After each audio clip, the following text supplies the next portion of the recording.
prepared. You know, you and Keita, y'all come in here nigga lines and shit typed out and. Oh yeah, I'm very professional. Yes, if man, one thing anybody can't say about me is I'm not professional. If you got the unprofessional Keon, that's because you jumped crazy and I jumped back. You best believe that. Right. Cause I ain't gonna play with you too much. Now I might shoot you off and be like, okay, gone, that's enough. Yeah. But when I jump, baby, that bark and that jump is something. But I try not to get, to that. Because I'm too old for that. Yeah. But don't let it fool you. When I tell you to gone, you better gone now. Facts. Okay. Yes. Yeah. Whoo, I just can't believe how people are still playing with time. Like you said, if you want to be passionate about something, you reach out to someone, be ready, be about your business. Yes. Because people don't have time to be investing, especially when they're giving you a shot and not asking you for a dime. Be respectful of that person's time. That's most important. Yes, ma'am. Let me ask you this. What is your favorite episode that you have hosted thus far? Man, that's a good question.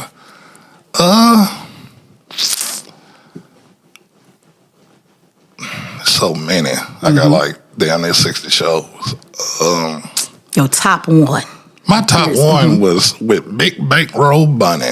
And, tell us a little bit about that person. Amanda, you know what I'm saying? Unpack Bags. Okay, Unpack Bags. That was a show that wasn't seen on the YouTube. You know what I'm saying? We did it right here in that podcast for like an hour and 45 minutes. That was a female. She's a exotic dancer. Okay. And had on the show. We just talking about what she do, how it is, the behind the scenes, and the pimps and all that. You know, the whole lifestyle. You know what I'm saying? And we got in a relationship, shit like that. And that's one of my best shows. Matter of fact, last year it was my top show. Okay, so she because Spotify give you an unwrap. They tell you, they give you like a multiple choice. They be like, what you think was your favorite show? Your biggest show. So they had like Rick Ross, Coach Fitzgerald, and then they had the Bankroll Bunny show. I'm like, okay, Rick Ross, of course, because it's Rick Ross. Right. You know what I'm saying? So I pressed Rick Ross to like, nope. I'm like, damn, for real? It was that podcast, and it was a great podcast. It was good. Like we doing right now. Sitting, talking, candle on, setting the vibe, you know what I'm saying? Make people feel comfortable, and she was very comfortable. Yeah, young girl too, you know what I'm saying? It was a good one. And I like stories like that, real shit. That's real. Instead of all that old flam and what rapper did what shit, you know what I'm saying? So, yeah. Which makes sense. People want to, you know what, honestly, we say we like all that rah-rah and all that drama, but people really want to connect with real people and to see what's going on. Right. It's, it's enough of all that drama and reality that really is not reality. Yeah. It's just drama filled. Sometimes you just want to hear from the people that's really living their life that may have drama in their life, but their life just didn't go as planned. Like, I'm sure she just didn't aspire to be an exotic dancer. I don't know who. I'm not knocking anybody that has that aspiration, but I'm pretty sure that's just not what she woke up and decided for her life. Right. Yeah, it was a great show, though. Now, while you over there name dropping, name a few more of the people that you have the pleasure of interviewing and what those episodes were about. Coach Fitzgerald, he was a real good mentor in my life. And he's down here in Nashville, right? Yeah, okay, so he's from Nashville. School, okay, Pearl Cone High School. Okay, yeah, great man. That was a good podcast. I just talked about his life and his achievements. Rick Ross, that was a good one. Just talked about his whole life, with the Contras and Noriega and Ronald Reagan right about that time. Oh, you talking about the real Rick Ross, not the Rick Ross, the rapper. Oh, okay. I'm following you now. Yeah. I'm talking about the real freeway. Yeah, freeway Rick Ross. Yeah, we'll bring him down here, you know what I'm saying? And we say the Funny Business shows was good with the comedians with Raw Williams and Squeaky and Barnes. That was a real good show, very funny. Ladies First. Just looking at that was a good show. I like to talk to the females about relationships and stuff like that. What's another one? A couple of rappers. My man Deuce. That was a good show. C Wiz was a dope one.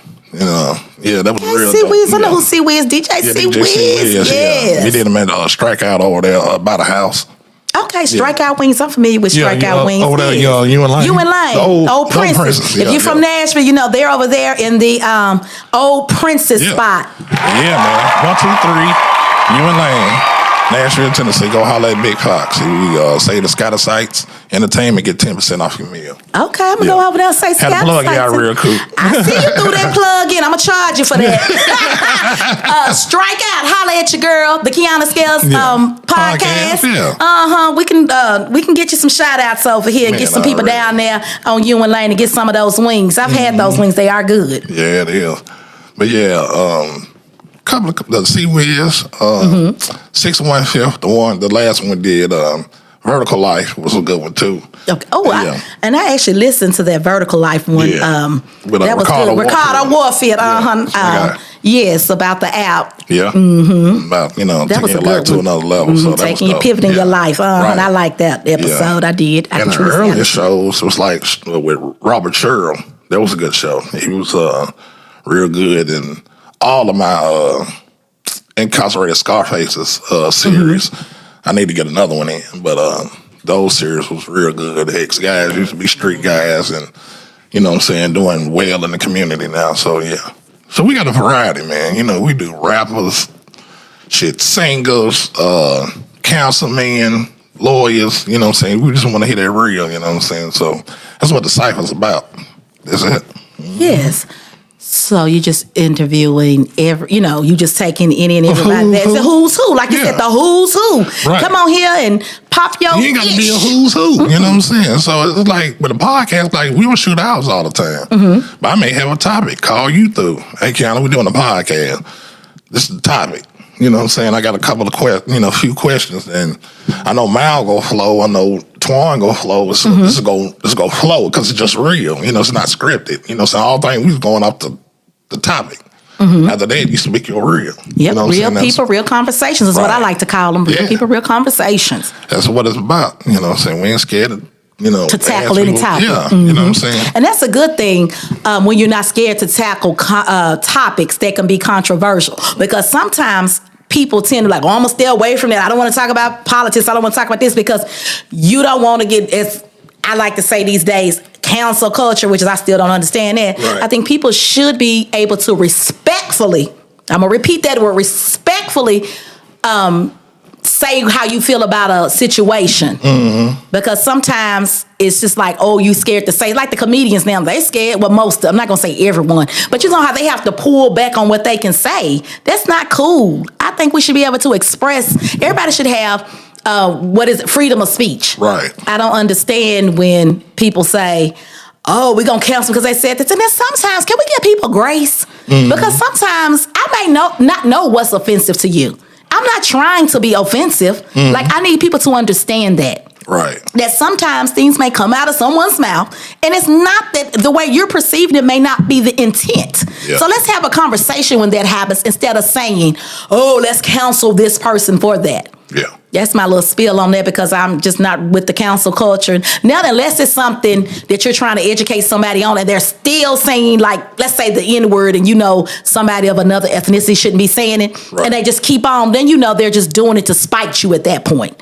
So then I can understand it from that. But if somebody really does not know, let's give people grace. That's just how I feel on that. Right. A lot of times I'm on my soapbox about that council culture because, like I said, I really don't understand it because sometimes it just goes too far. It does. So how do you feel about the council culture? Oh, man, I really don't care because, you know what I'm saying, because I don't, shoot my energy over there. So it's like, hey, man, who are y'all to cancel who, you know what I'm saying? So I don't really get into it too much. Yeah. I understand that. Yeah. Sometimes I got real life shit going on. You know what I'm saying? So I try to keep the bullshit and the clutter away. So they cancel culture, what people think and why they do what they do. Hey, man, I'm still trying to figure it out. So yeah. Got you on that. Who are some of your favorite people to follow in business? Oh, man, that's a great question. Oh, man, R.I.P. to Nipsey Hussle. Okay, Nipsey. Because, like I was telling you, I was going through that little phase, trying to get back who I was. So it's like I looked at a few people, and he was one of them. He was like, man, this dude drives. I love his music. I mess with his clothes, the way he moved and his brand and how he spoke, you know what I'm saying? So it's like, I like that dude. So it gave me a little spark. Sauce Walker from Houston. He's a rapper. Okay. But the music I was listening to what gave me motivation. He was one of them. You know what I'm saying? He kind of first started. It's like, it means a lot these 5 years because that's when the transition, I was listening to this music, being inspired, you know what I'm saying? So Snoop Dogg, I love him. Oh, yeah. Because I love him so much because he's doing everything, but he's still who he is, you know what I'm saying, in any situation. He's not tap dancing, nothing. He's still Snoop Dogg if he's selling Skechers or selling Coronas, you know what I'm saying? He's still just cool, the king of cool, you know. And, man, who else? Sauce Nip. Lately, it's been Larry June. Okay. You know what I'm saying? Music, rapping, you know what I'm saying? Okay. If you listen to a couple of y'all, when y'all came in with some of this music. Oh, that's what I was listening to. Okay, sounds good. I love it. Yeah, it's more, you know, being organic, being healthy, being smart, you know what I'm saying? Making different type of moves and stuff don't really tickle your fancy anymore. You know what I'm saying? Like, we get older, man, it's like certain shit I just don't do. You know what I'm saying? I don't chase women. I know who I am. You know what I'm saying? I'm not going to jump a fence. That's not my goal, to have a bad bitch. You know what I'm saying? Right. It's like, hey, man, the goal is having a future, and then we can take this shit and give it to somebody else. You know what I'm saying? And just keep going and keep going. And then we in a city like Nashville, no black folks haven't really just put the stamp down on entertainment and all that type of thing. So it's like, I believe that shit. You know what I'm saying? So it's like, you go come around with me, you go be with me. Hey, man, you know, I'm not a hard dude. You know what I'm saying? You can get along with me anytime. But when you bring nonsense into what the hell I going on in my circumference, you got to get the hell on. You know what I'm saying? Just, it is what it is. Because I'm not hard up to be, I need a woman around me, man. It got to make sense. I told this girl last year, it got to make sense if I holler at you. You know what I'm saying? You make 6 figures. You make more money than me. You know what I'm saying? But I don't care. It got to make sense because I'm doing shit. I'm still going to go to work. I'm very domesticated. What, you just going to give me that little thing between your legs and I'm supposed to be cool with it? No, man. You know, it's more than that because I'm growing. It's all about evolution, man. You know what I'm saying? If you don't got that and you got people our age still on that. Oh, damn. Like, damn, nigga, yeah, like, nigga, we at Skate Town all over again. Ain't it? Like, nigga, you know what I'm saying? But, you know, no fault on them, but if you're going to come in my space, it got to make sense because I'm on this grind. You know what I'm saying? It's like, I don't rush it. You know what I'm saying? Like I said, it's like good food. You slow cook it, season it, put that lid back on it. And I'm not looking at everybody else. That's why, like, okay, we conquered the podcast, and okay, let me dip in this music. We coming out with a tape this summer. You know what I'm saying? So, then the fashion. You seen the logos and stuff. You got me a shirt done. Yeah, so I got it's your like, shirt done. Yeah, so it's like, hey, man, you know, because I believe in your brand. And that's one thing about me. If I believe in you, I'm going to push you. Yeah, we put that in the closet experience. We can. Hanging in there. Let me know, and I got you. Okay, because it's like, you know, that shit, you got to make sense. You know what I'm saying? It's like, with anybody, you know what I'm saying? I'm all about building relationships because it was funny. We had a guest on here, and off air, he was like, man, you know how the podcast and go and da-da-da-da. He asked me my questions. So I'm like, yeah, man, you know, you got to put your work in, you know, if you want to, you know, you got to pay somebody, you know what I'm saying? Right. So you going to pay your own equipment, you going to go over there, pay somebody to record it. You going to pay somebody, you know what I'm saying? You go spend some money, you know what I'm saying, before you make a dollar. So he said, man, how much cost a Rick Ross to get down here? You know, niggas being nosy. Big nose, basically. And then, like, you know, I'm like, yeah, it was a nice number. That's all I said. It was a nice number, you know. We got him down here. I said, he got here. I got him a hotel downtown. You know what I'm saying? Over there by Vandy, nigga, the Marriott. You know, make sure you had car service. You know what I'm saying? All this shit. Gave him some clothes. Gave him a candle from my homegirl. And asked him along, what's up, girl? Down in Atlanta. You know what I'm saying? You're like, man, I'm going to put it this way. It was me, you, and him. We put in on it. I'm trying to get my money back. I'm going to have him over here. I'm going to have him over there. I'm doing, you know, signing autographs and all this shit. But I'm like, yeah, that sounds good. But you know what's better than trying to get your money back? Right. The relationship. You just said a word. People want this quick, fast, quick turnaround. Everybody want the instant fast, man. Yes. Everybody like Nigga put the seed in the grass tomorrow and it's supposed to be a tree the next day. No, that's not how it works. That's what I said.